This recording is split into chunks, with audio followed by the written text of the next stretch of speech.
تعال تعال تعال. ها يابا قول شو تريد؟ طلعت النتائج مالتكم، تعال طلع لي اياها. اي يابا. هاك طلع لي النتيجة هاك. اي يابا هاي نتيجة ابن خالتي ناجح. انا شو علي بمن خالتك؟ انا اريد نتيجة مالتك.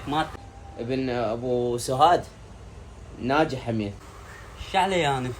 لك اريد نتيجتك. نتيجتك. طفت الكهرباء يا ربك. اي بابا هاي نتيجة عثمان احمد. يعني راسب وكهرباء ماكو وخور عبد الله باعوه وانت شو تعال. يما ما سويت عشاء؟ والله اليوم وليدي أنا ما سويت عشاء. خالك الله يحفظه ويكثر من أمثاله ما قبل نطلع إلا أنا وخالتك نتعشى.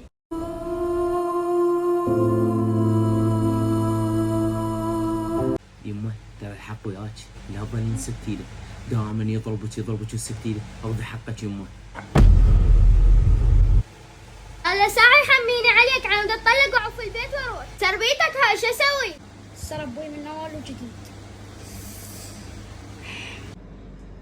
تعال مشي روح ذب الزبالة بساعة. اي يما هسه بس ابدل هدومي. ما اريد اعطيني عبايتي هسه انا اروح اذبها، ولا يوم قلت لك على شغله وقلت لي ايه. اي يما هسه راح اروح اذبها والله. اذا ما تفت قلبي فت ما ترتاح، اصلا انا ما عندي ولد بعد لا اعرفك ولا تعرفني. حسبي الله ونعم الوكيل على هيك خلفه.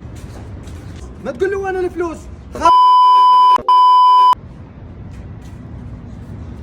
يا ابو هل تخلي شويه ثاني يكفر مو حرام؟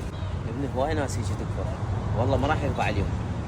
واحد اهم شيء صلاته حتى الله يوفقه بالدنيا وبالاخره. دائما نتقرب من رب العالمين. الحمد لله والشكر وانا صادق. ان الله غفور رحيم. واستغفر الله إن الله كان غفورا رحيما.